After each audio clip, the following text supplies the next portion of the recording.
Hey everyone, I'm here to help you relax and drift off tonight. If you enjoy using these videos to fall asleep, don't forget to like this video and subscribe to the channel for more calming content. Share where you're watching from and what time it is for you. I'd love to know. Now settle into a cozy spot, take a deep breath, and let's start unwinding together. The town of Eldermere was a place where legends whispered through narrow alleys and time-worn walls. Visitors often marveled at its age-old architecture, ivy-clad facades, and the mysterious air that seemed to envelope every street corner. At the center of Eldermere, perched on a hill overlooking the bustling marketplace, stood the clock tower, a majestic structure of weathered stone, its spires reaching skyward like outstretched arms, yearning for secrets long past. Locals spoke of the tower with both reverence and trepidation. They told tales of how, on certain evenings, the clock's chime would sound as though time itself were unraveling. The elders recalled legends passed down through generations, stories of a time when the tower's reversed chimes had heralded moments of great significance. Love rediscovered, regrets undone, and even fortunes reversed. Few understood the inner workings of the clock. Artisans and scholars from distant lands had attempted to unravel its mysteries, poring over ancient manuscripts and dissecting its gears and pendulums. Yet despite all efforts, the clock remained an enigma. It was as if the device was imbued with a magic older than the city itself, an arcane contraption that operated on principles beyond mortal comprehension. It was rumored that the clock was crafted by an elusive horologist known only as Master Aurelius, a man whose brilliance was rivaled only by the profound sadness etched in his eyes. Some said that he had constructed the clock in a bid to reverse a personal tragedy, to reclaim moments stolen by time. Others whispered that the clock was a safeguard against the relentless forward march of fate, a means to grant the people of Eldermere fleeting reprieves from loss and regret.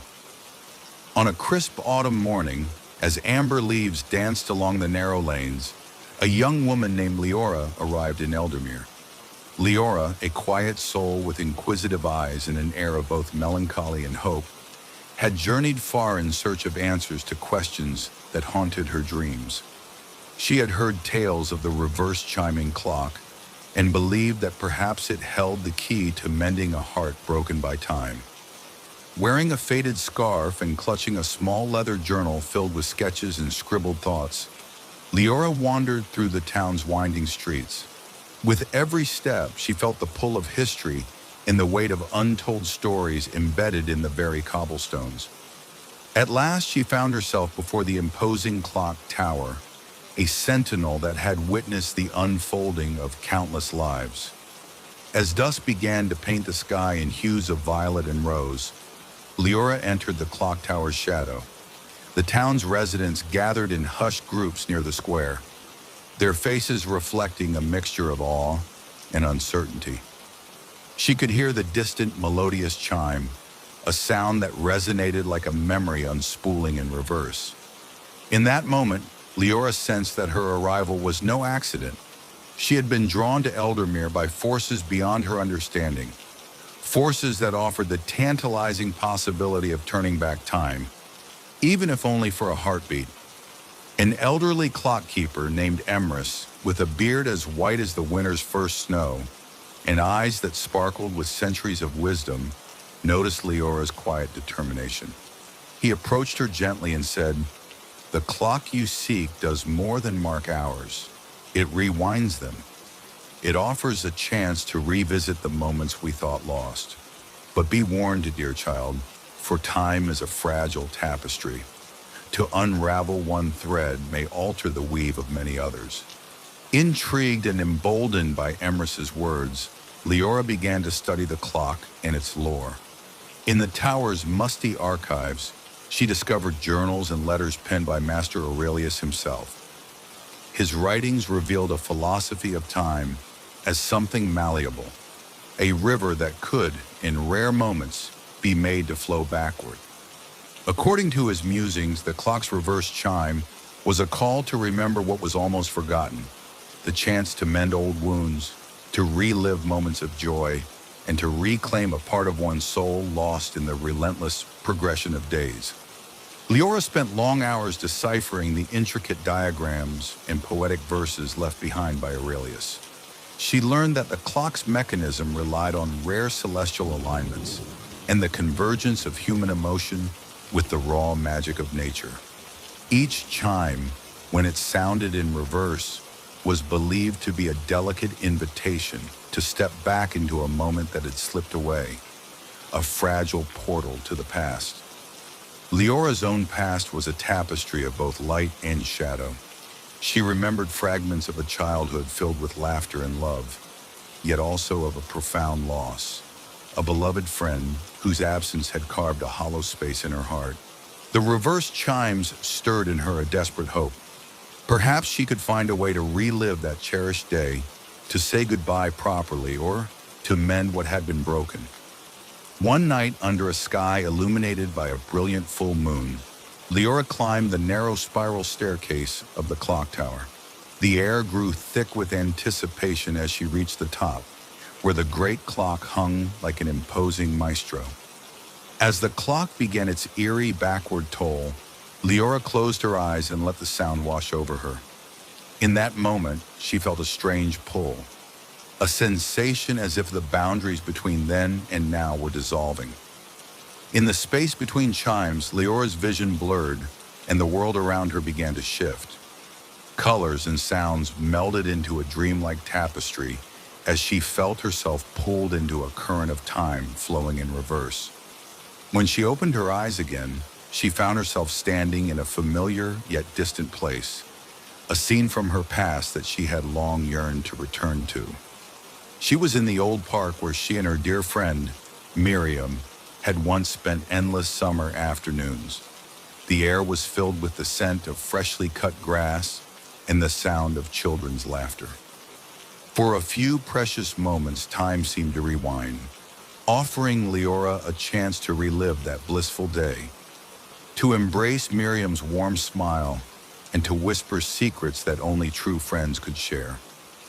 Yet as the minutes ticked by in reverse, Leora soon discovered that meddling with time was a delicate and perilous endeavor. With each chime, she noticed subtle changes around her, small details that began to shift as if resisting the unnatural flow. A bird that once sang a jubilant tune now offered a mournful call. A gentle breeze that had carried the scent of spring now hinted at winter's chill. It became clear that the reverse chime was not a tool to be wielded without consequence. Every moment reclaimed came at a cost, for the natural order of life was fragile. Leora realized that to remain in the past for too long would risk unweaving the threads of her own existence. The reverse chimes allowed her a brief reprieve, a momentary glimpse of what once was, but they could not replace the full, imperfect beauty of the present. As Leora navigated her journey through reverse time, she began to understand that the clock's magic was not about erasing pain or reordering fate. Rather, it was an invitation to remember the fullness of life, the fleeting beauty of every moment, both joyful and sorrowful. In witnessing her past, Leora learned to appreciate that the memories she cherished were precious precisely because they were ephemeral. In the park, she sat on a weathered bench and watched as scenes from her childhood unfolded before her eyes. Leora saw not only the laughter and light, but also the quiet moments of introspection, the silent tears of farewell, and the subtle glances of understanding between friends. The reverse chime had gifted her the opportunity to see the intricate mosaic of her life, a tapestry woven with threads of love, loss, hope, and redemption. Returning to the present was as difficult as leaving it. When the chime eventually subsided and the familiar forward march of time resumed, Leora was filled with a bittersweet longing. She longed to hold on to the tender moments of the past, yet she knew that clinging too tightly would rob her of the beauty of what was to come. The reverse chime taught her that every moment was meant to be lived, not just relived. In the quiet solitude of the clock tower, Leora met Emrys once more. The old keeper's eyes shone with a deep understanding as he said, "Time is a circle, and every end is but a new beginning. To cherish your past is to honor the steps that led you here. But remember, you must always move forward, for the future holds its own wonder." Transformed by her experiences, Leora returned to Eldermere with a renewed sense of purpose. She began to share the story of the clock that chimes in reverse with anyone willing to listen. In quiet gatherings at the town's modest library and over steaming cups of tea in snug cafes, she recounted her journey, a tale of time unspooling, of bittersweet reunions with lost moments, and of the gentle wisdom that comes from embracing life's impermanence. Her words resonated with the townspeople, many of whom had grown accustomed to the steady, unchanging rhythm of their days. Leora's recounting of the clock's magic offered them a glimpse of possibility, a reminder that even the most painful memories held lessons, and that the passage of time was not merely a force to be endured, but a journey to be cherished. Inspired by Leora's insights, the people of Eldermere began to view the reverse chime not as a curse or a mere oddity, but as a symbol of life's delicate balance. They organized community events to celebrate both the past and the present, a festival where old photographs were displayed alongside new art, where stories of bygone days were interwoven with hopes for the future. Emrys, now a revered figure in the town, led a group of scholars and artisans in maintaining the clock tower. They worked diligently to preserve its ancient mechanisms and ensure that its magic was never misused. In their careful hands, the clock became a living archive of the town's collective memory, a reminder that while one must never live in the past, it is equally important to honor the moments that shape who we are.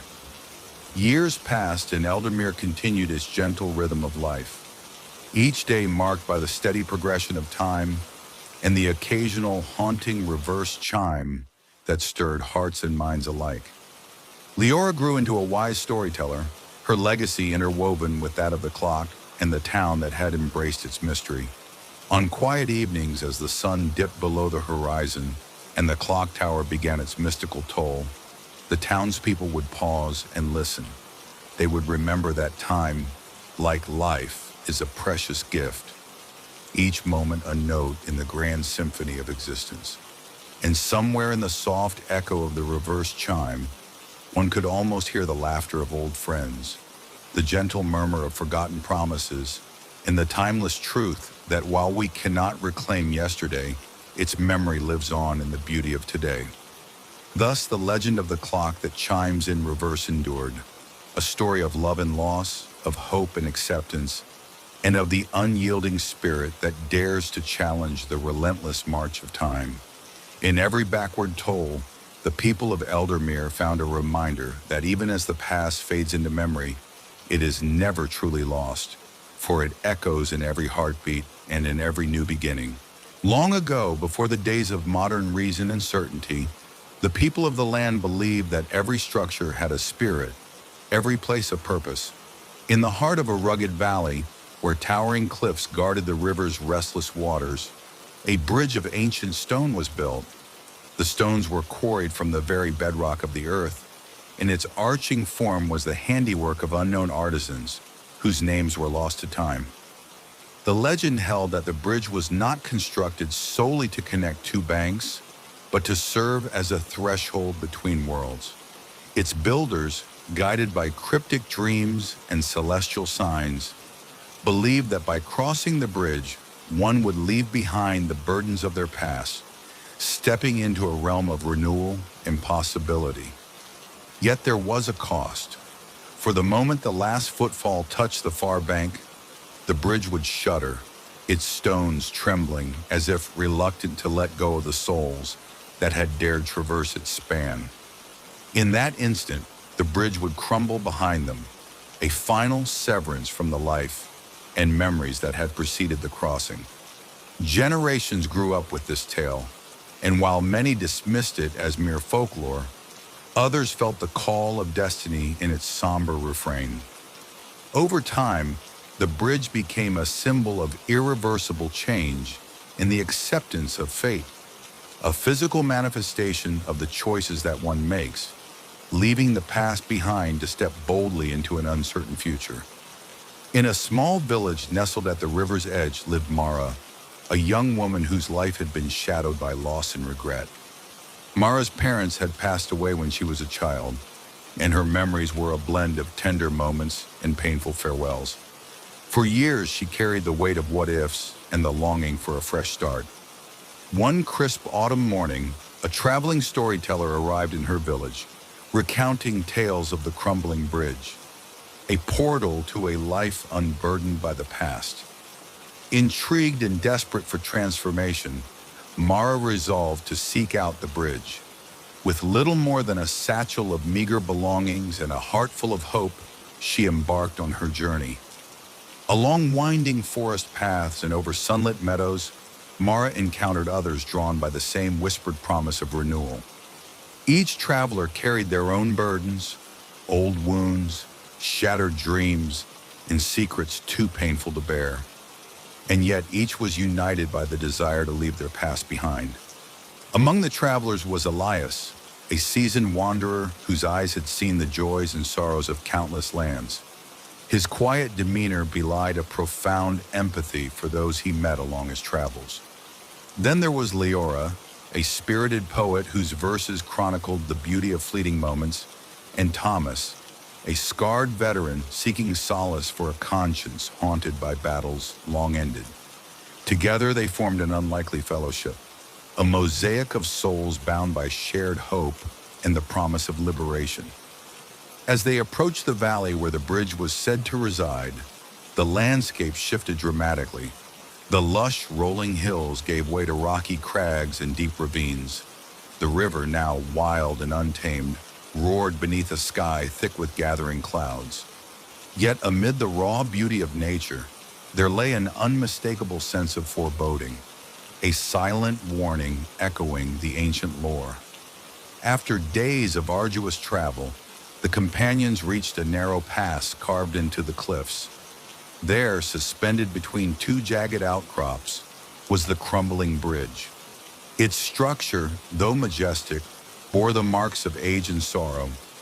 Moss clung to its ancient stones, and delicate vines wove intricate patterns across its surface, as if nature itself mourned the loss of something irreplaceable. Mara stood before the bridge, her heart pounding in a mixture of excitement and trepidation. The sight of it stirred memories of childhood dreams, of possibilities unimagined, and a future untainted by grief. Yet the bridge also seemed to radiate a palpable warning, an energy that whispered, "There is no turning back." One by one, the travelers stepped onto the bridge. Elias was the first to cross, his steady gait belying the inner turmoil of leaving his past behind. As he reached the midpoint, he paused, feeling the ancient stones beneath his feet and the weight of every life that had ever crossed before him. A deep tremor ran through the structure, and behind him, the stones began to shudder.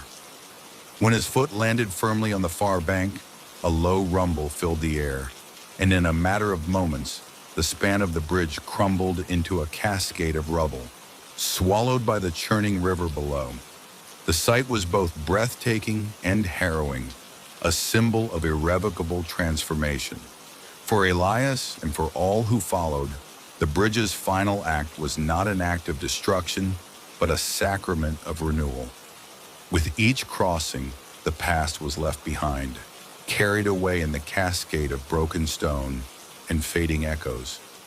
As the travelers gathered on the far bank, a strange and poignant sensation enveloped them. It was as if the very essence of their memories, the joys and sorrows, the triumphs and regrets, had been distilled into a delicate mist that hung in the air. The bridge had not merely separated them from a physical space, but had severed the ties that bound them to a former self.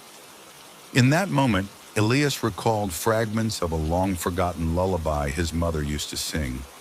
Tomas found the face of a comrade in the flicker of a passing shadow, while Leora's heart ached with the bittersweet recollection of a lost love.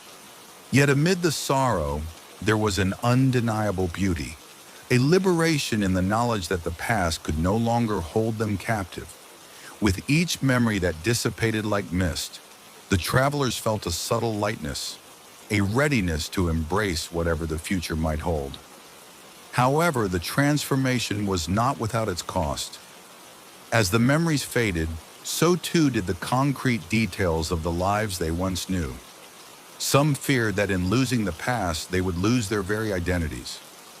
Mara, in particular, wrestled with a dilemma. She cherished the memories of her parents and the warmth of their love, yet she also longed for the possibility of a future unshadowed by grief. In quiet moments around flickering campfires, the travelers debated the true nature of change. Was it an erasure of what had been, or was it a necessary step toward forging a new existence? Elias, ever the contemplative soul, suggested that the bridge was not a force of destruction, but a guardian of progress, a sentinel ensuring that those who crossed were truly ready to embrace life anew. The far bank revealed a land both wild and enigmatic, a place where the contours of nature seemed unburdened by the scars of history. Verdant forests stretched as far as the eye could see, and crystal-clear streams wound their way through meadows of vibrant wildflowers. Yet the newfound beauty was tempered by a sense of isolation. The travelers soon discovered that in this uncharted realm, survival was a challenge in itself. Mara and her companions found shelter in a small hamlet hidden within the forest. The villagers, too, carried the legacy of the bridge in their hearts, a tradition of leaving behind painful memories to forge new beginnings. Here the act of crossing was celebrated as a rite of passage, a necessary shedding of the old self. The villagers spoke of a mysterious guardian spirit that watched over the land, ensuring that those who had been granted a second chance honored their new lives by striving to create something enduring. One crisp evening, as twilight draped the forest in hues of lavender and gold, the travelers were summoned to a clearing where a solitary figure awaited them. Clad in robes woven from the fabric of night and starlight, the guardian spirit emerged from the shadows, a presence both awe-inspiring and enigmatic. The guardian's eyes, deep pools of ancient wisdom, regarded each traveler with quiet intensity. "You have left behind what was known," the spirit intoned, "and in doing so, you have embraced the uncertainty of tomorrow. But remember, the memories you shed were the seeds of who you once were. In the fertile soil of this new land, you must nurture them into the blossoms of a renewed self." The words resonated with the travelers, stirring within them a blend of hope and apprehension. The guardian challenged them to confront the remnants of their past, the feelings, the lessons, the fragments that lingered even after the bridge's final act of dissolution. In a series of trials set beneath the ancient boughs of towering trees, each traveler was asked to face a personal vision, a confrontation with the essence of what they had lost, and a determination to carry forward only that which could blossom into a meaningful future. Mara found herself in a dreamlike tableau where the voices of her parents echoed softly among the rustling leaves. With trembling resolve, she listened, understanding that while their physical presence was gone, the love they had nurtured within her would guide her steps in this uncharted world. Tomas confronted the spectral forms of comrades long departed, reconciling the horrors of war with the hope of peace. Leora wandered through a labyrinth of memories, each turn offering a glimpse of a love lost yet never forgotten. In the days that followed, the travelers began to build a new life on the far bank. They constructed homes, cultivated gardens, and established a community founded on the principles of renewal and resilience. The lessons learned from the bridge, its irrevocable severance from the past, and the bittersweet liberation that followed, became the guiding philosophy of the hamlet. Elias, who had once wandered with quiet determination, became a mentor to the younger generations, sharing stories of the bridge and the wisdom it imparted. Thomas, with scars both seen and unseen, channeled his experiences into teaching the art of healing and reconciliation. Lyra composed verses that captured the beauty of transformation, her words echoing through the streets and inspiring those who sought solace in art. And Mara, ever the seeker of balance between memory and hope, became a bridge herself, connecting the hearts of those who yearned to remember with those who dared to dream. The memory of the crumbling bridge remained a constant presence in the lives of the villagers. Statues and murals were erected in its honor, depicting not the ruin but the rebirth that followed each crossing. Each year, on the anniversary of the Great Crossing, the community gathered at the river's edge to commemorate the journey, a festival of light, music, and remembrance that celebrated both the sorrow of farewell and the joy of new beginnings. During these celebrations, elders recounted the ancient tale of the bridge, reminding everyone that every ending was but the prelude to a fresh chapter. The bridge had been more than stone and mortar. It had been a crucible for transformation, a catalyst for change that ensured that the lives it touched would never be defined solely by their past. In its crumbling, there was a promise that, to truly live, one must be willing to let go, to surrender the familiar so that the extraordinary might emerge. Years passed, and the hamlet flourished into a vibrant town, its people united by the shared understanding of the fragile nature of memory and the power of reinvention. The story of the crumbling bridge was woven into the very identity of the place, a metaphor for the human condition, a reminder that while the past may crumble behind us, its echoes remain, guiding our steps into the unknown. One quiet evening, Mara, now a wise elder, walked along the riverbank. The sky was a tapestry of twilight hues, and the gentle murmur of the water evoked memories of countless crossings. In her heart, she carried the legacy of the bridge, not as a painful loss, but as a cherished part of her journey. The bridge had taught her that every ending, no matter how final it seemed, held the seed of a new beginning. Its crumbled stones had paved the way for a life defined not by regret, but by hope, resilience, and the endless possibility of transformation. As Mara gazed out over the river, she imagined the countless souls who had crossed that ancient span, each leaving behind a piece of themselves, only to find that in surrendering the old, they had made room for the blossoming of something far greater. And in that quiet moment, Mara understood that the true magic of the crumbling bridge lay not in its destruction, but in its ability to guide those brave enough to cross into a future where the echoes of the past served as both a lesson and a beacon of hope. Thus the legend endures, a tale of a bridge that crumbles behind those who cross it, not as an act of finality, but as a sacred rite of passage. In every shattered stone and every fading echo, there lives the reminder that to move forward is to accept the beauty of impermanence, and in letting go, to truly be reborn. In a small town veiled by mist and mystery, nestled among ancient oaks and cobblestone lanes, stood a crumbling estate that had long been abandoned by time. The estate was little more than a relic, a place whispered about in local lore, but seldom visited by those who dared to remember its history. Its faded facade and wild ivy hinted at a glorious past, yet nothing could compare to the secret hidden within its depths. Deep in the heart of the estate, behind a tattered tapestry in a long-forgotten corridor, lay an intricately carved door. The door's surface was etched with symbols and motifs that defied immediate interpretation, spiraling patterns, images of celestial bodies, and figures that seemed to be caught in an eternal dance with destiny. Every morning, as pale sunlight filtered through dusty windows, the door glimmered with an almost ethereal allure, a silent promise of wonders beyond the veil of time. For generations, the townspeople had spun tales of the door. Old wives' tales spoke of a portal to an age when heroes walked among mortals, when magic was a tangible force, and when the very fabric of existence was woven from dreams and destiny. The stories described an era of epic quests, forgotten kingdoms, and ancient wisdom, a time now lost to the relentless march of modernity. Among those who listened to these stories was Alina, a young historian with a passion for uncovering the hidden truths of the past.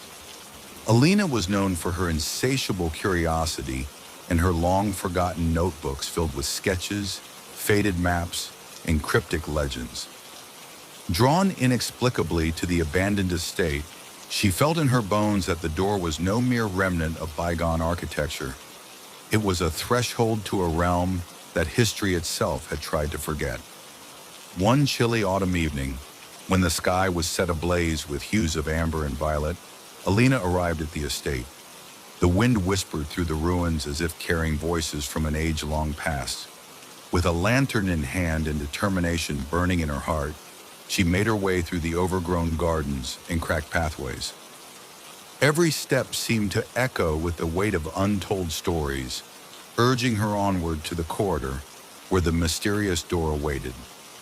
In the quiet solitude of that forgotten hall, Alina paused before the door. The air around it shimmered with a palpable energy, and she could almost hear a soft hum, the murmur of countless memories, both joyous and sorrowful.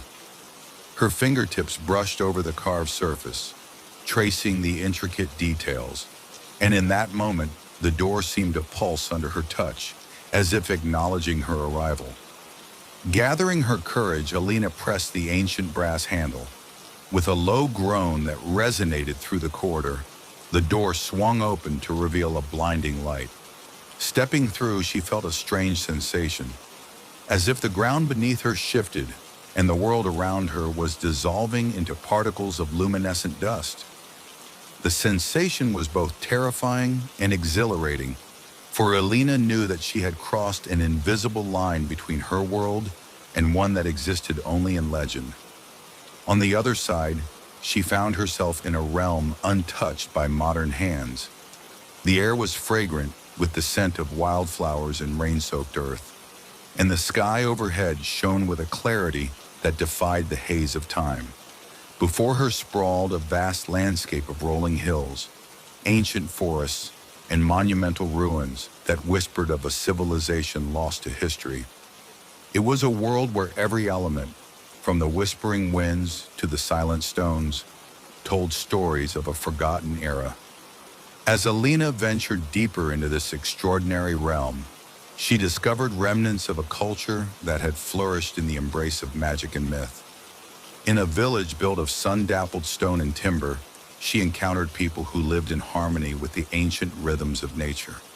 Their language was lilting and poetic, their customs steeped in rituals that celebrated the cycles of the moon and the promise of renewal.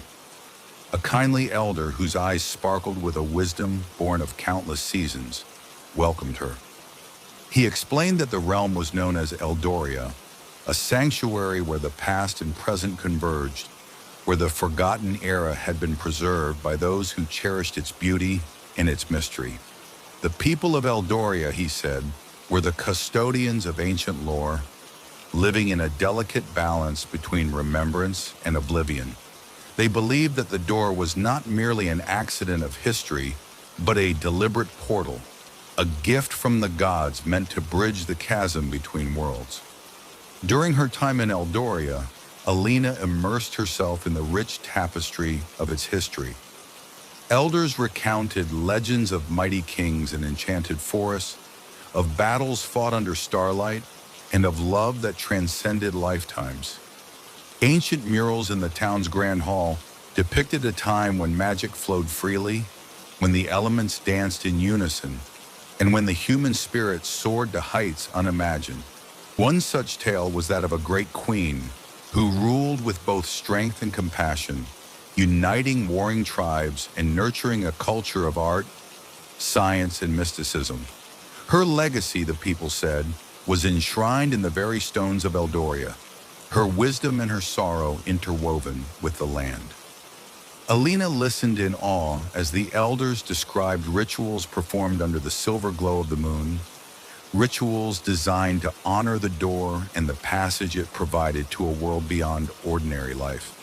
In secret libraries carved into living rock, Alina discovered scrolls and manuscripts that chronicled the forgotten era. These texts spoke of a time when celestial alignments opened the door to realms of infinite possibility, when the boundaries between myth and reality blurred until they vanished altogether.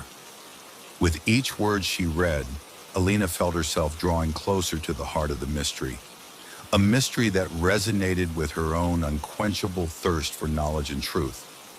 Yet as with all journeys into the unknown, the path through Eldoria was fraught with challenges. The very act of remembering came at a cost. Some of the Eldorians, touched by the bittersweet memories of their past, bore scars both physical and emotional.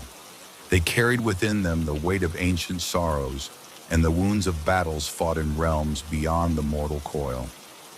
Alina soon encountered a hidden glade where time itself seemed to slow.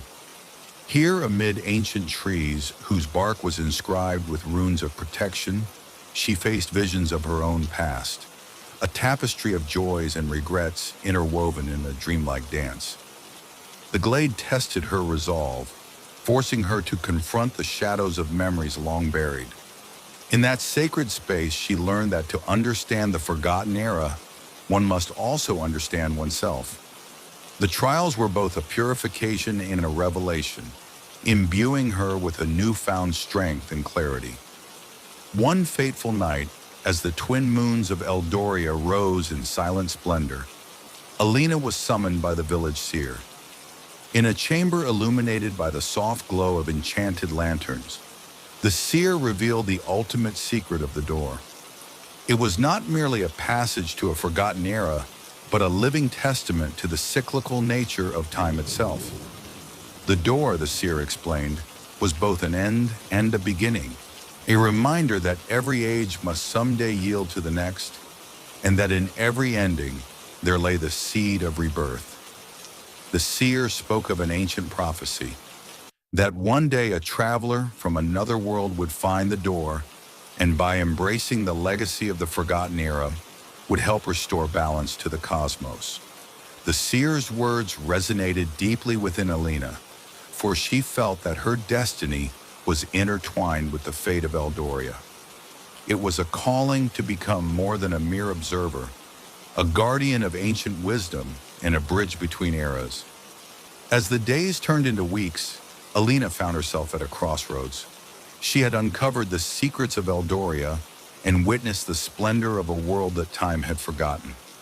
Yet she also longed for the familiarity of her own world, a world where her identity, her memories, and her responsibilities awaited her return. The door that had led her here stood as both a beacon of infinite possibility and a reminder of the cost of forgetting. In a quiet moment of introspection beneath a starlit sky, Alina realized that her journey was not about choosing one world over the other, but about uniting them. The forgotten era of Eldoria was not meant to be left behind. Rather, its wisdom and wonder were gifts meant to enrich every age. With a heart full of resolve, she vowed to become a keeper of both worlds, to preserve the legacy of Eldoria while carrying its lessons back to her own time. With the blessing of the Eldorians and the ancient seer's guidance, Alina prepared to make the journey back through the door. The farewell was bittersweet. Tears were shed in quiet corners, and promises were made to never forget the beauty of the forgotten era. As she stepped back through the portal, the light enveloped her once more, and the world shifted in a cascade of memories and emotions. Emerging on the other side, Alina found herself back in the silent corridor of the old estate. The door, now dim and silent, had fulfilled its purpose. For a brief time, it had united the past with the present. Alina clutched her journals and scrolls, determined to share the forgotten era's wisdom with a world on the brink of losing its own soul in the relentless rush of modernity.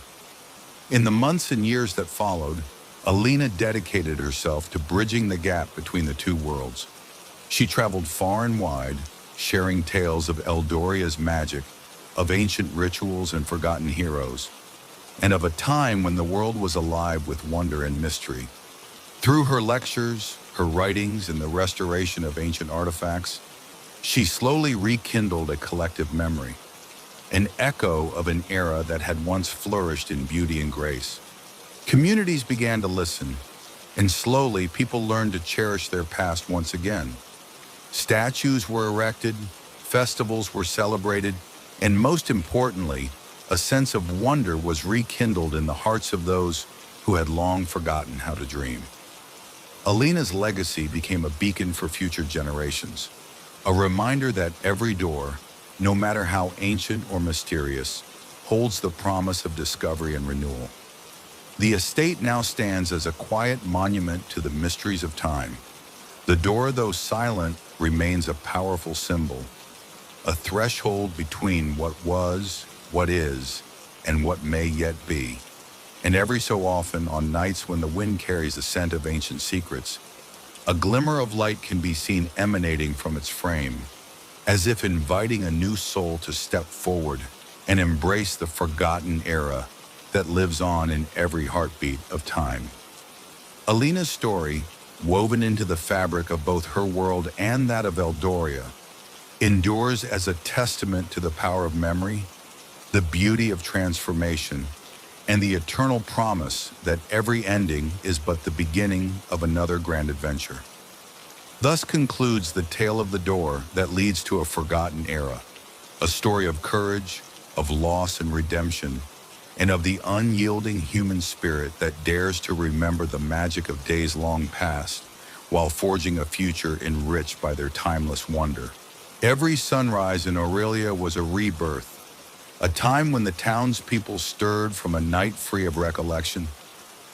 The streets, lined with cobblestones polished smooth by countless unremembered footsteps, buzzed with a serene, almost ritualistic energy. Each resident awoke as if emerging from a long sleep, unaware of the day that had just passed. They greeted each other with warm smiles and friendly nods, yet none could speak of past disagreements or lost opportunities, for the events of the previous day had vanished from their minds like mist at dawn. At the center of town stood the ancient clock tower, a weathered monument whose hands, though motionless in the eye of many, marked the relentless passage of time. The tower bore silent witness to the daily cycle of forgetting, its gears hidden deep within, operating with an inexplicable precision. No one could recall when or why the town had become ensnared by this curious enchantment, but every resident accepted it as part of the natural order of life in Aurelia. In the early hours, as the first rays of sunlight filtered through pastel clouds, the town awoke to familiar routines that were, paradoxically, always new. Shopkeepers opened their small boutiques with careful ritual. The baker kneaded dough as if for the very first time. The florist arranged her blooms in vibrant, spontaneous designs, and children set off to school with the innocent certainty that every day held fresh wonder. Among these townspeople was Corin, a quiet young man with deep, searching eyes. Though he, like all others, was bound by the curse of amnesia each morning, Corin felt a subtle dissonance within, a fleeting sense that something important lay just beyond the veil of his recollection. He had no memories of who he had been the day before, yet every new dawn filled him with both hope and a quiet yearning to piece together a life that was constantly rewritten. At midday, the town's central square became a melting pot of voices and laughter. Conversations fluttered around light topics, a compliment on the weather, an exchange about the beauty of the blooming gardens. But never did any discussion stray into the realm of the recent past. Instead, the townspeople embraced the present, leaving behind any notion of regret or loss. In Aurelia, the present was a gift, unburdened by the weight of what had come before. Yet beneath this veneer of perpetual renewal lay an undercurrent of sorrow, a deep, unspoken loss that no one could quite articulate. For all the beauty of a life unanchored by memory, there was a price to be paid. Relationships were fragile, as bonds formed in the bright light of the new day were unmoored from the continuity of shared history. Friendships and loves began afresh every morning, with no recollection of the moments that had once drawn them together. Corin, whose inner voice whispered of something lost, began to notice small inconsistencies.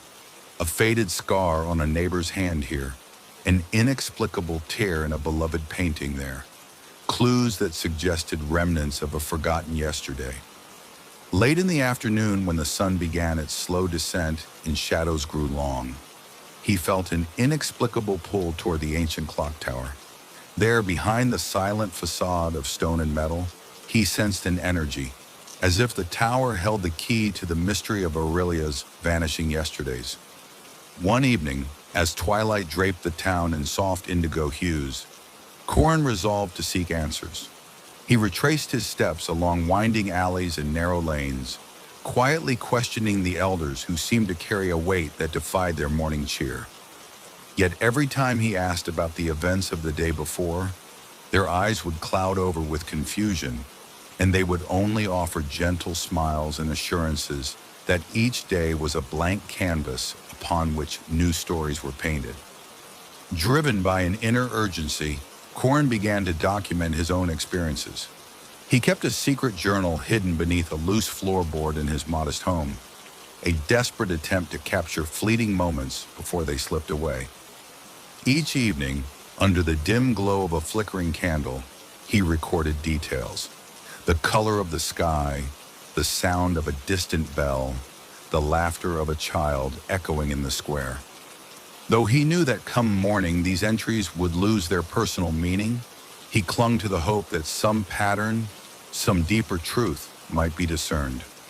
As days turned into weeks, Corin's notes grew increasingly intricate. He observed that while the townspeople collectively forgot their yesterdays, the physical world of Aurelia bore silent traces of continuity. The clock tower's ancient inscriptions, the wear on the stone benches, the persistent ivy that crept along walls. These were relics of a past that refused to be entirely erased. Slowly, Corin began to piece together a theory that the town was caught in a mysterious temporal loop, a daily rebirth engineered by forces unknown. One moonlit night, unable to sleep from the restless hunger for understanding, Corin returned to the clock tower. The structure loomed against the starry sky, its silhouette both imposing and strangely comforting. As he approached, he discovered a narrow door partially concealed by creeping vines. With trembling hands, he pushed it open, revealing a hidden chamber filled with dust-laden scrolls, peculiar instruments, and a vast array of intricate gears that ticked in quiet harmony. Inside the chamber, Corin found the journal of a long-forgotten clockmaker whose careful script detailed experiments with time and memory. The journal revealed that Aurelia had once been a thriving town, where memories were treasured and passed down through generations. Yet a great sorrow, a calamity that no one fully understood, had befallen the town. In a desperate bid to shield its inhabitants from the pain of loss, the clockmaker had engineered a mechanism within the clock tower to erase the memories of the previous day. His hope had been that by doing so, the town might forever live in the bliss of a perpetual present, free from the burdens of regret and grief. However, as Corin read on, he discovered the unintended consequences of this grand design. The erasure of memory, while easing the pain of yesterday, also severed the continuity of life, leaving its people in a state of unending reinvention. Every morning, the residents of Aurelia woke as strangers to themselves, doomed to rebuild relationships and relearn the contours of their own souls each day. The clockmaker's intention to heal had instead trapped the town in a cycle of loss, a bittersweet existence where each dawn was a rebirth and each dusk a reminder of all that was forgotten. Armed with this revelation, Corin faced an agonizing choice. He could expose the truth of Aurelia's secret and risk shattering the delicate balance that had come to define the town, or he could continue to live within the comfortable haze of forgetting. The decision tormented him, for he had come to cherish both the mystery and the fleeting beauty of each unremembered day. Yet he also longed for the continuity of self, a coherent narrative that connected past, present, and future. Gathering his courage, Corin organized a clandestine meeting with a few kindred spirits who, like him, had felt the faint pulse of something deeper beneath the town's daily amnesia. In hushed voices and hidden corners, they shared their own fragments of recollection, a whispered melody from a lover's farewell, a half-remembered promise made under the stars, a lingering warmth that defied the chill of oblivion. Together they vowed to break the cycle, to restore the tapestry of memory that had once bound them as a community. Their plan was as audacious as it was dangerous, to recalibrate the mechanism within the clock tower so that it would no longer erase the events of the past day. The ritual required not only technical mastery gleaned from the clockmaker's journal, but also a profound act of collective will, a unison of hearts willing to bear the pain of remembrance in exchange for the possibility of growth. On a night when the moon hung full and heavy in the sky, the small band gathered at the hidden chamber. With trembling hands and resolute eyes, they adjusted the intricate gears and inscribed ancient symbols upon the walls. As the final piece of the puzzle clicked into place, a soft, resonant chime echoed through the chamber, a sound that seemed to vibrate in the very marrow of their bones. In that moment, the magic that had long governed Aurelia wavered, and for a single heartbeat, time held its breath. As dawn broke over Aurelia, the townspeople awoke to a profound and bewildering shift. For the first time in as long as anyone could recall, fragments of yesterday lingered in their minds. At first, there was confusion, a hesitation as familiar faces and places seemed touched by the shadow of past events.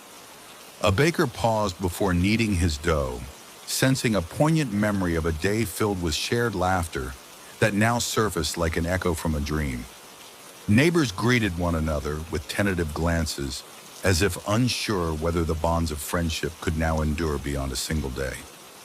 Corin walked the streets with a bitter-sweet smile, the weight of remembrance both a comfort and a burden. He witnessed tears as families reunited with long-forgotten affections and quiet introspection, as individuals grappled with regrets that had been buried beneath the relentless amnesia.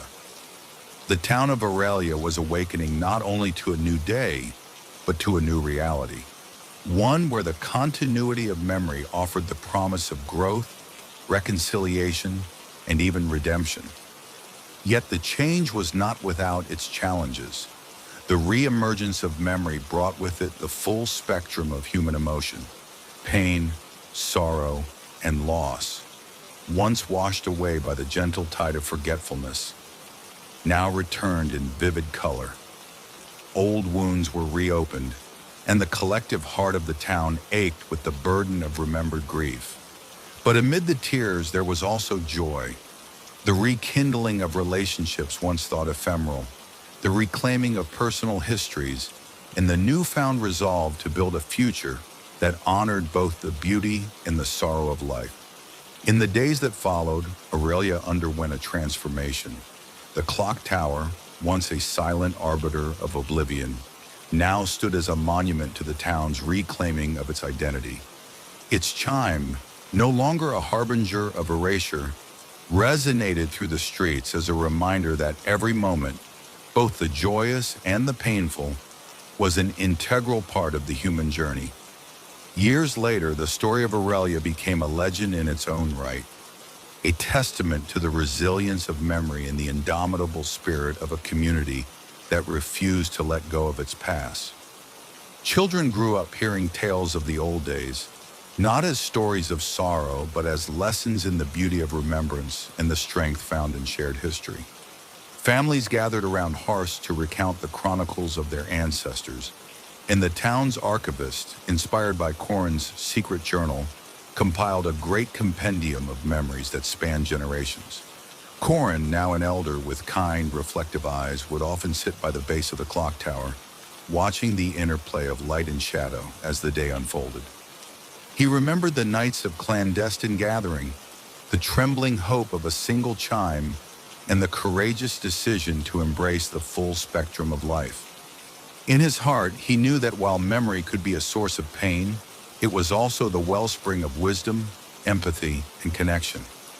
Aurelia had become a living tapestry, a town where every remembered moment, every joy and every sorrow was woven together to form a narrative of enduring hope.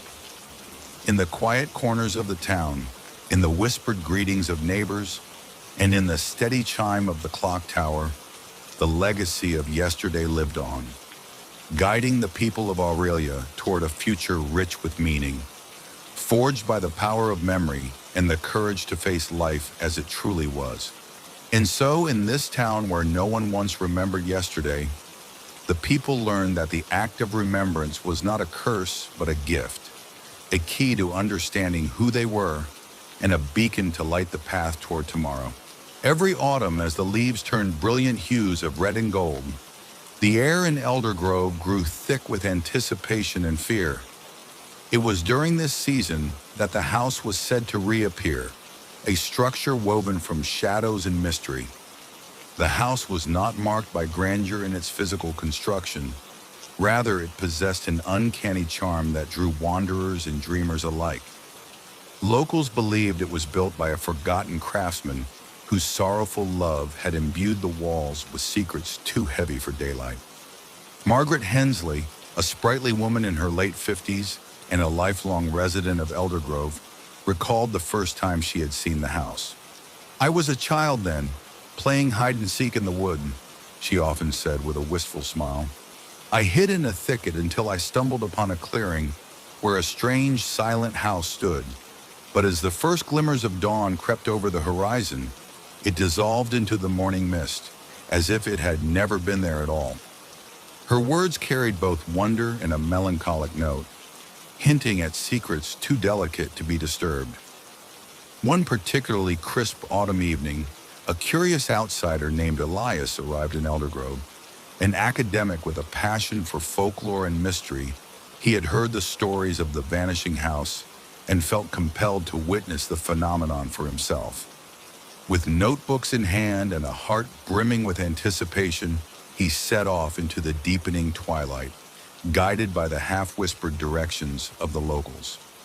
Elias wandered through winding, fog-draped roads and along trails obscured by falling leaves. The silence was profound, broken only by the soft crunch of his footsteps. In the distance, a faint glow began to emerge, a soft, flickering light that grew steadily brighter as he neared a secluded clearing. There it was, the house, standing in all its enigmatic beauty, illuminated by the gentle luminescence of fireflies and moonbeams. The structure was modest, built of weathered stone and dark, ancient timbers. Ivy clung to its sides like nature's own tapestry, and delicate carvings adorned the archways, symbols and motifs whose meaning Elias could only guess.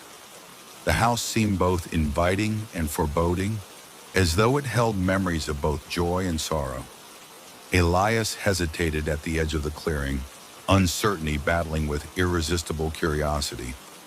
It was then that he noticed a door slightly ajar, beckoning him to step inside. With cautious determination, he crossed the threshold and found himself enveloped in a warm, amber glow. The interior was a labyrinth of rooms and corridors, each one filled with relics of the past, faded portraits, dusty books, and remnants of a life once lived in quiet solitude. Within the walls of the mysterious house, time appeared to fold in upon itself. Elias discovered a library, its shelves lined with leather-bound tomes and journals filled with handwritten entries. One journal in particular caught his eye, a delicate volume that chronicled the story of a man named Adrian Blackwood, who had once inhabited this very house. Adrian's words revealed a life steeped in both beauty and tragedy. He had been a man of great passion, whose love for a woman named Celeste had driven him to create a sanctuary far removed from the mundane world. Celeste, a spirit as elusive as the morning mist, had been a muse and a mystery in her own right. Their love was forbidden, condemned by the strictures of society, and as their affair blossomed in secret, so too did the supernatural aura that enveloped the house. According to the journal, the house was built as a refuge from the harsh judgments of the world, a place where love could flourish unburdened by the expectations of others. Yet as their passion reached its zenith, tragedy struck. A misunderstanding, fueled by the envious whispers of neighbors and the rigid hand of fate, led to Celeste's untimely demise. In his grief, Adrian sought solace in the ancient arts, attempting to bind Celeste's spirit to the very fabric of the house, so that their love might transcend the boundaries of life and death. For a time it seemed as though his desperate wish had been granted. Celeste's presence lingered in every corner of the home, a gentle lullaby in the wind, a fleeting shadow on the wall. But as dawn approached each day, the house would vanish, taking with it the spectral echoes of their past. Adrian's final entry in the journal spoke of a fateful night when the house, no longer able to contain the sorrow and longing within its walls, was doomed to disappear with the light. His words ended abruptly, leaving behind an unfinished sentence that echoed in the silence. When the first rays of dawn embrace the earth, the house will fade, taking with it the only place where love dared to live. As midnight deepened into the early hours of pre-dawn, Elias became acutely aware of the urgency of his discovery. The air in the house shifted, an otherworldly hum seemed to build as the faint glow outside began to pale. Realizing that time was slipping away, he hurried back to the door from which he had entered. Outside, he could see the horizon lightening, a pale blue that signaled the impending arrival of day. Elias stepped back into the clearing and, with a mixture of hope and dread, watched as the outline of the house began to shimmer and blur. It was as if the structure was caught in a dream, its form wavering like a reflection in disturbed water. In those final moments, he thought he saw figures moving behind the windows, fleeting, sorrowful silhouettes that whispered of lost love and forgotten promises. Then, almost as quickly as it had appeared, the house began to dissolve into the morning mist, leaving nothing but an empty clearing and the lingering scent of old wood and bittersweet memories. In the days that followed, Elder Grove buzzed with whispers of Elias's encounter. Some dismissed his experience as a trick of the light or the product of an overactive imagination, while others believed he had glimpsed a truth that lay far beyond the ordinary. Elias, forever changed by what he had witnessed, dedicated himself to uncovering the mysteries of the vanished house. He scoured the library for old maps, spoke with the eldest residents of the town, and pieced together every scrap of lore he could find. He learned that similar houses had been reported in distant lands, each with its own tale of love, loss, and magic. In one dusty archive, he found references to a house that appeared only during a blood moon in a remote mountain village, while another story spoke of a castle that emerged from the depths of a cursed forest, beckoning wanderers to uncover its tragic past. These stories, though disparate in detail, shared a common thread: the interplay of light and darkness, memory and oblivion, a love so profound that it defied the relentless march of time. Elias's investigation led him to believe that the phenomenon was not merely an isolated occurrence, but a ripple in the fabric of reality, a reminder that some mysteries could never be fully unraveled. The vanishing house was a testament to the transient nature of existence, a monument to moments that flicker like candlelight in the vast, eternal night. Years passed and Elias became a cherished figure in Elder Grove. He wrote extensively about the house, compiling a compendium of legends and personal reflections, that bridge the gap between folklore and lived experience. His writings inspired countless others to seek beauty in the ephemeral, to embrace the mysteries of the world rather than fear them. Elder Grove, once shrouded in quiet mystery, blossomed into a haven for dreamers, artists, and those who yearn for a touch of the extraordinary in their everyday lives. Every so often, as the sun began to peek over the horizon, residents of Elder Grove would gather at the clearing where the house had once stood. In the stillness of the early morning, they would share stories, recite poetry, and for a brief moment, allow themselves to believe that the house might reappear, a symbol of hope, of enduring love, and of the magic that lies just beyond the veil of our perception. One misty morning, as the town celebrated the annual Festival of Dawn, an elderly woman named Lydia stepped forward. In her hand, she held a faded, sepia-toned photograph of a house that bore an uncanny resemblance to the one described in Elias's writings. With a tremulous voice, she recounted how, as a young girl, she had seen the house bathed in the silver glow of moonlight, its windows alive with the echoes of laughter and song. It was as if the house was telling us that even in the face of despair, beauty and love endure, she said. Her words, filled with both sorrow and joy, resonated deeply with all who listened. The story of the house that vanishes at dawn remains one of Elder Grove's most treasured mysteries, a living legend that defies easy explanation. It is a story about the impermanence of life and the eternal nature of memory.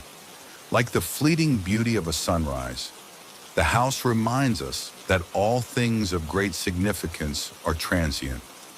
They appear in our lives for a moment, leave an indelible mark on our souls, and then fade into the past, urging us to cherish every precious second.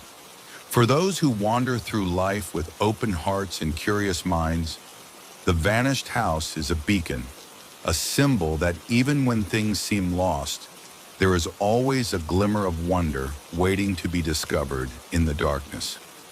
And so, under each dawning sky, as the first rays of light break through the mist, the spirit of the house lives on in every whispered legend, every heartfelt memory, and every dream that dares to defy the ordinary. In Elder Grove, the vanishing house is not merely a tale of a structure that disappears with the sunrise.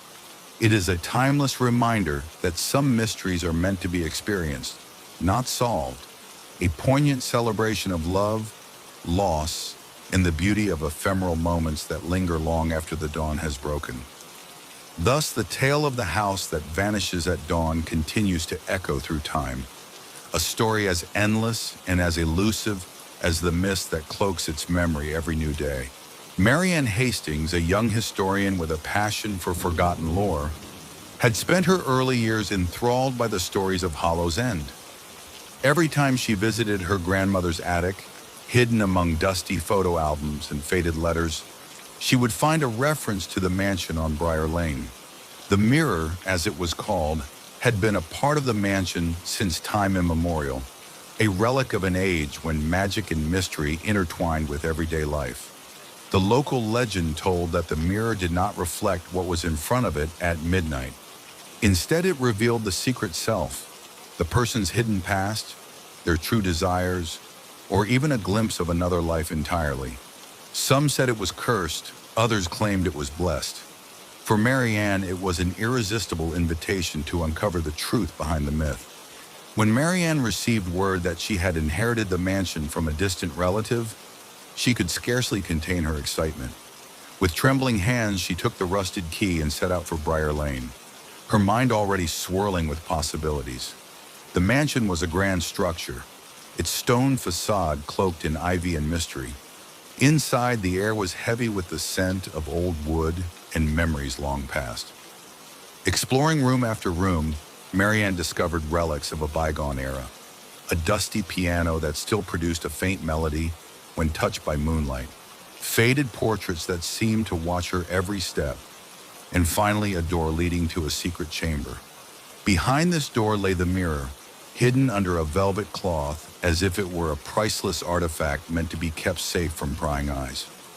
That very night, after setting up her modest quarters within the mansion, Marianne prepared for her first encounter with the mysterious mirror. As midnight approached, she could hardly sleep, the anticipation coiling in her stomach like a living thing. With a deep breath, she drew back the velvet drape and faced the mirror head-on. At first, nothing seemed amiss. The polished silver frame, adorned with intricate carvings of twisting vines and mysterious symbols, reflected her wide, curious eyes. But as the clock's hands converged on midnight, a subtle change began. Her reflection wavered like a candle flame in the wind, and slowly, the image in the glass transformed. Where once stood Marianne, there now appeared a woman with eyes filled with sorrow and determination. A reflection that seemed to belong to another era, a life full of trials and unspoken secrets. Marianne's heart pounded in her chest. Was it a trick of the light? Had the passage of time in the mirror revealed a hidden truth about herself? The questions echoed in the silent chamber, unanswered and insistent. Over the following days, Marianne found herself unable to shake the enigma of the midnight reflection. Determined to understand its significance, she began poring over the mansion's old ledgers and personal journals left behind by its previous inhabitants. In a leather-bound diary tucked away in a forgotten corner of the library, she uncovered entries that hinted at a long-lost family secret. The diary belonged to Eleanor Blackwood, an ancestor whose name was woven into the very fabric of the mansion's history. Eleanor wrote of love and betrayal, of a pact made under the cover of darkness, and of a mirror that could reveal one's true essence. Her words hinted that the mirror was not merely an object of vanity, but a portal to the past, a way for the soul to communicate across the boundaries of time. Driven by the need for answers, Marianne decided to experiment. Each night, as the clock in the grand hall told midnight, she would stand before the mirror, speaking softly to the apparition that appeared. "Who are you?" she would ask, her voice trembling between hope and fear. And each night, the reflection offered a silent response, a flash of memories, a fleeting image of a different life. Sometimes she saw herself in a simpler time, surrounded by familiar faces that were long gone. Other nights, the mirror revealed visions of a life filled with heartbreak and regret, as if the reflection was an alternate version of her, one shaped by choices not taken. The mirror became her confidant, an enigmatic friend who held the key to understanding the dual nature of her soul. One moonlit night, as a soft rain pattered against the old mansion's windows, Marianne heard a melody drifting through the halls. The tune was haunting and delicate, as if played on a distant piano. Following the sound, she found herself in a forgotten music room where a grand piano sat, its keys dusted with time. Seated at the piano was a figure draped in shadows, her fingers dancing gracefully over the keys. Marianne's breath caught in her throat as the figure's back was turned. But when the music ended and the figure slowly turned, Marianne saw the same sorrowful eyes that greeted her in the mirror. The mysterious pianist, as if aware of Marianne's presence, smiled wistfully before vanishing into the night, leaving behind an echo of the melody. Marianne's nights became a ritual of discovery. She documented each encounter in a journal, describing in vivid detail the visions, the emotions, and the quiet messages that the mirror and the spectral pianist conveyed. With every midnight, she felt herself drawn deeper into a labyrinth of memories that transcended time. One evening, as a particularly fierce storm raged outside, the mirror revealed a series of visions so intense they left Marianne breathless. She saw a young woman standing on a cliff overlooking a stormy sea, her hair wild in the wind, and her eyes fixed on the horizon. This woman, so full of hope and despair at once, was clearly Eleanor Blackwood, a reflection of the past intertwined with Marianne's present. In that moment, Marianne understood that the mirror was not merely showing her an alternate reflection, but was bridging generations, connecting the sorrows and joys of her ancestors to her own life. In the dim light of dawn, Marianne pored over Eleanor's diary once more, trying to decipher the cryptic messages. It became clear that Eleanor had been part of a secret society dedicated to preserving the truth of their lineage. They believed that the mirror was a sacred object, a keeper of family memories and unspoken truths. The midnight reflection was a gift, a means for the soul to glimpse the potential paths life could take, to learn from the successes and failures of those who came before. Marianne realized that her life, with all its uncertainties and missed opportunities, was not isolated. Instead, it was interwoven with a tapestry of lives that had faced similar crossroads. The sorrowful reflection was a reminder that every choice had consequences, and that the key to unlocking a fulfilling life lay in embracing both the light and the shadow within.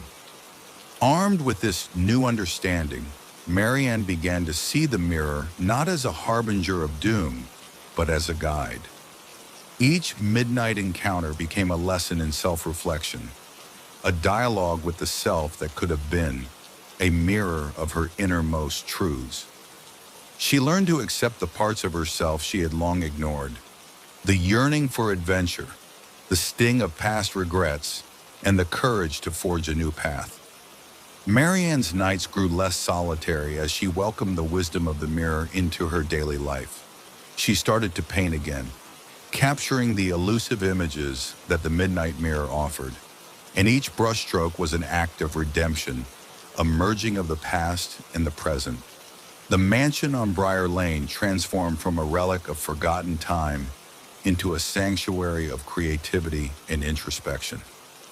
Seasons changed, and Hollow's End began to wake from its long winter of silence. Marianne, now more in tune with herself than ever, held an exhibition of her paintings in the town's modest gallery. The portraits were not merely representations of the physical world, but vivid expressions of inner life. The triumphs, the sorrows, the fleeting moments of beauty that could only be captured by one who had seen beyond the ordinary. Visitors to the exhibition found themselves drawn to a particular painting, a portrait of a woman with eyes that shimmered with both joy and melancholy, a reflection that seemed to change as the viewer moved. It was as if the painting itself held a secret, an echo of the mirror's midnight magic. Many left the gallery with a sense of wonder, pondering the mysteries of their own hearts. Years later, as Marianne's hair turned silver, and the mansion on Briar Lane once again echoed with the silence of solitude, the legend of the midnight mirror continued to inspire those who dared to look within. The mirror, still hidden behind its velvet drape, awaited the next seeker, a soul brave enough to confront the truths hidden in the depths of time. Marianne often sat by the window, her gaze drifting towards the old mansion, a smile playing on her lips as she remembered the nights when the mirror whispered its secrets. She knew that every reflection, every vision, was a reminder that life was a tapestry of infinite possibilities. The mirror had not only shown her a different reflection at midnight, it had revealed the beauty of embracing every facet of one's being, a lesson that transcended time and space. In the quiet moments before dawn, as the first rays of sunlight broke through the lingering darkness, Marianne whispered a silent thank you to the mysterious mirror. Its reflection, ever shifting yet timeless, had been her guide through the labyrinth of memory and desire. And in that thank you lay the promise of new beginnings, a promise that, no matter how many midnight reflections one saw, there would always be another chance to discover the self anew. Thus, the legend of the midnight mirror lived on, an eternal testament to the power of introspection, the beauty of transformation, and the unyielding truth that every soul carries within it the light of 1,000 hidden dawns.